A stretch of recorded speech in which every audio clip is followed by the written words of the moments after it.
வணக்கம் நண்பர்களே. கான்ஸ்டிபேஷன் மற்றும் ஐபிஎஸ் பிரச்சனைக்கு உடனடியாக நிவாரணம் தரக்கூடிய ஒரு ஹெல்த்தி ட்ரிங்க் எப்படி பண்ணுறது அப்படிங்கிறத இன்றைக்கி காணொலியை கடைசி வரைக்கும் பார்த்து தெரிஞ்சுக்கோங்க நண்பர்களே. ஸோ நம்மளில் பலருக்கும் இருக்கக்கூடிய ஒரு ப்ராப்ளம் தான் இந்த மலச்சிக்கல்னு சொல்லக்கூடிய கான்ஸ்டிபேஷன் மற்றும் ஐபிஎஸ் ப்ராப்ளம். ஐபிஎஸ் அப்படிங்கிறது வேறு எதுவுமே கிடையாதுங்க, இரிட்டபிள் பவுல் சிண்ட்ரோம். ஸோ இதை பெருங்குடல் நாள்பட்ட செரிமான கோளாறு அப்படின்னு நம்ம தமிழில் சொல்லுவோம். ஸோ இந்த பிரச்சனை உங்களுக்கு இருந்தது அப்படின்னா உங்களுக்கு நிச்சயமாக அடி வயிற்றில் தசை பிடிப்பு உண்டாகும், அடி வயிறு அடிக்கடி வலிக்க ஆரம்பிக்கும், கேஸ் ப்ராப்ளம் இருக்கும், கேஸ் அடிக்கடி வெளியேறிக்கிட்டே இருக்குங்க. அடுத்து என்னென்னு பார்த்தீங்கன்னா மலச்சிக்கல் ப்ராப்ளம் இருக்கும், உங்களோட குடலில் புண்கள் உருவாகும். ஸோ இது மாதிரியான ஐபிஎஸ் ப்ராப்ளத்துக்கு உடனடியாக நிவாரணம் தரக்கூடிய ஒரு ஹெல்த்தி ட்ரிங்க் எப்படி பண்ணுறது அப்படிங்கிறத தான் இன்றைக்கி நம்ம பார்க்க போகிறோம். இதை வாரத்தில் 2 முறை எடுத்துக்கோங்க. ஒரு மாதத்துக்கு நீங்கள் 4 வாரத்துக்கு எடுத்துக்கணும், அவ்வளவுதாங்க. எப்போ எடுத்துக்கணும் அப்படிங்கிறத காணொலியை கடைசி வரைக்கும் பார்த்து தெரிஞ்சுக்கோங்க. ஸோ இன்றைக்கி நம்மளோட வாழ்க்கை முறை மற்றும் உணவு பழக்க வழக்கங்களில் உண்டான மாற்றங்கள் காரணமாக நிறைய பேருக்கு இருக்கக்கூடிய பிரச்சனை தாங்க மலச்சிக்கல் மற்றும் ஐபிஎஸ் ப்ராப்ளம். ஸோ இந்த பிரச்சனை வயசு வித்தியாசம் இல்லாமல் நிறைய பேருக்கு இருக்குங்க. உங்களுக்கு இந்த பிரச்சனை இருக்கா? உங்களோட உடலில் சேர்ந்திருக்கக்கூடிய நச்சுக்களை வெளியேற்றி உங்களோட குடலை ஆரோக்கியமாக்கி ஒட்டுமொத்த உடல் உறுப்புகளையும் சிறப்பாக செயல்பட வைக்கணுமா? அப்போ இந்த ஒரு ட்ரிங்க் இருந்தாலே போதுங்க. ட்ரிங்க் செய்கிறது ரொம்பவே எளிமைங்க, சாப்பிட்றதுக்கு அவ்வளவு டேஸ்ட்டாக இருக்கும். அது நமக்கு தரக்கூடிய பயன்கள் மிக மிக பெரிது நண்பர்களே. ஸோ ஈஸியாக இந்த ட்ரிங்க்கை நீங்கள் ரெடி பண்ணிடலாம். ஆல்ரெடி நான் சொன்னது போல் வாரத்துக்கு 2 முறை மட்டுமே எடுத்துக்கோங்க. வாரத்துக்கு 2 முறை எடுத்துக்கணும், தொடர்ச்சியாக ஒரு மாதத்துக்கு எடுத்துக்கணும். அப்போனா நீங்கள் 4 வாரங்கள் எடுத்துக்கணும். மொத்தமாக இதை நீங்கள் எவ்வளவு டைம் எடுக்கணும்னா 8 டைம் எடுத்துக்கணும். ஒரு மாதத்துக்கு 8 டைம் எடுத்துக்கணும். இதை எடுத்துக்கிட்டாலே போதுங்க, உங்களுக்கு இருக்கக்கூடிய உடலில் சேர்ந்திருக்கக்கூடிய நச்சுக்கள் எல்லாமே வெளியேறி உடல் டிடாக்ஸ் ஆகும். ஸோ என்னோட பாடி கட் பாடியாக வேணும் அப்படின்னு நினைக்கிறவங்க நிச்சயமாக நீங்கள் இதை ட்ரை பண்ணலாம் நண்பர்களே. ஸோ இந்த ரெமடி எப்படி பண்ணுறது அப்படிங்கிறத பார்க்கலாமா? ஸோ இந்த ரெமடிக்கு நம்ம முதல்ல எடுத்திருக்கக்கூடிய பொருள் என்ன அப்படின்னு பார்த்திங்கன்னா ஆம்லான்னு சொல்லக்கூடிய நெல்லிக்காய். ஒரு 2 நெல்லிக்காய் எடுத்துக்கோங்க. நெல்லிக்காய் எடுத்துகிட்டு அதை தண்ணியில் நல்லா வாஷ் பண்ணிவிட்டு குட்டி குட்டியாக கட் பண்ணி அதை ஒரு மிக்ஸி ஜாரில் சேர்த்துக்கோங்க. இந்த நெல்லிக்காயில் விட்டமின் சி, நார்ச்சத்து மற்றும் ஸ்ட்ராங் ஆன்டி ஆக்சிடென்ட் நிறைஞ்சி இருக்குது.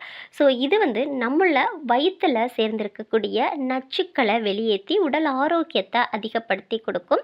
அதனால் நாம் நார்ச்சத்து நிறைவாக இருக்கக்கூடிய இந்த நெல்லிக்காவை தான் முதன்மையான பொருளாக எடுத்திருக்கோம்.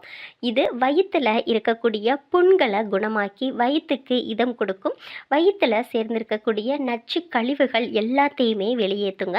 ஸோ அதுக்காக நம்ம ஒரு 2 ஆம்லா எடுத்துக்கலாம். அடுத்து இது கூட நம்ம சேர்க்க போகிற 2வது பொருள் என்ன அப்படின்னா கறிவேப்பிலை. கறிவேப்பிலை நம்ம ஏன் எடுக்கிறோம் அப்படின்னா கறிவேப்பிலையில் இரும்பு சத்து அதிக அளவில் இருக்குது. அது மட்டும் இல்லை, கறிவேப்பிலையில் நார்ச்சத்து இருக்குது, விட்டமின் சி சத்து இருக்குது. இந்த நார்ச்சத்து மற்றும் விட்டமின் சி சத்து உடலில் இருக்கக்கூடிய கழிவுகளை வெளியேற்றும், செரிமான உறுப்போட செயல்பாட்டை அதிகப்படுத்தி கொடுக்கும், டைஜஸ்டிவ் என்சைம் உற்பத்தியை தூண்டிவிடக்கூடிய தன்மையும் கறிவேப்பிலையில் இருக்குது. கறிவேப்பிலையை நம்ம பெரும்பாலும் சாப்பிடவே மாட்டோம். ஸோ சாப்பிடாமல் அவாய்ட் பண்ணக்கூடியவங்க இது மாதிரி ஜூஸாக எடுத்துக்கோங்க. கறிவேப்பிலையை நம்ம ஏதாவது ஒரு வகையில் எடுத்துக்கணும். நிறைய இரும்பு சத்து இருக்குங்க. ஸோ அதனால் உங்களுக்கு அயன் டெஃபிஷியன்சி மாதிரியான பிரச்சனைகளும் வரவே வராது. ஸோ நாம் ஒரு கைப்பிடி அளவுக்கான கறிவேப்பிலையை இதில் சேர்த்துக்கலாம். கறிவேப்பிலை சேர்த்ததுக்கு அப்புறமா இது கூட நம்ம சேர்க்க போகிற அடுத்த பொருள் என்ன அப்படின்னா தண்ணி. ஸோ கொஞ்சமாக இது கூட தண்ணி சேர்த்துட்டு நம்ம ஃபைனாக அரைச்சி எடுத்துகிட்டு வந்துடலாம். பாருங்கள், கொஞ்சம் கொரப்பாக அரைச்சி எடுத்திருக்கோம். ஸோ அதுக்கப்புறம் இது கூட இன்னும் கொஞ்சம் நம்ம தண்ணி சேர்த்துட்டு இன்னும் ஃபைனாக நம்ம அரைச்சிக்கலாம். ஸோ முதல்ல கொஞ்சமாக தண்ணி சேர்த்து அரைச்சிக்கோங்க. அதுக்கப்புறம் இன்னும் கொஞ்சம் கூடுதலாக தண்ணி சேர்த்து அரைச்சிட்டு அதை ஒரு டம்ளருக்கு வடிகட்டி எடுத்துக்கோங்க.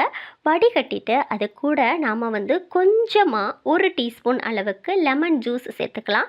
அதிகமாகலாம் சேர்க்க வேண்டாங்க. 1 டீஸ்பூன் அளவுக்கு மாத்திரம் நம்ம லெமன் ஜூஸ் சேர்த்துக்கலாம். லெமன் ஜூஸ் சேர்த்துட்டு அதுக்கப்புறம் சுவைக்கு தேவைக்கேற்ப தேன் சேர்த்துக்கலாம். ஸோ நம்ம எடுத்துருக்கக்கூடிய இந்த லெமன் ஜூஸ் மற்றும் தேன் இதுவுமே நம்மளோட வயிற்றில் இருக்கக்கூடிய நச்சு கழிவுகளை வெளியேற்றி உடலை தூய்மைப்படுத்தி கொடுக்கும். ஸோ நம்மளோட பாடியை டிடாக்ஸ் பண்ணக்கூடிய தன்மை தேன்லையும் லெமன் ஜூஸ்லையும் நிறைஞ்சி இருக்குது. இந்த லெமன் ஜூஸ் மற்றும் தேனில் அதிக அளவில் விட்டமின் சி இருக்குது. ஸோ இது வயிற்றை சுத்தப்படுத்த 100% ஹெல்ப்ஃபுல்லாக இருக்கும். அதுக்காக தான் நாம் ஃபைனலாக இது கூட தேன் மற்றும் லெமன் ஜூஸ் ஆட் பண்ணுறோம். ஸோ இந்த ரெண்டையும் சேர்த்துட்டு ஒரு ஸ்பூன் வச்சு நல்லா கலந்து விட்டுருங்க.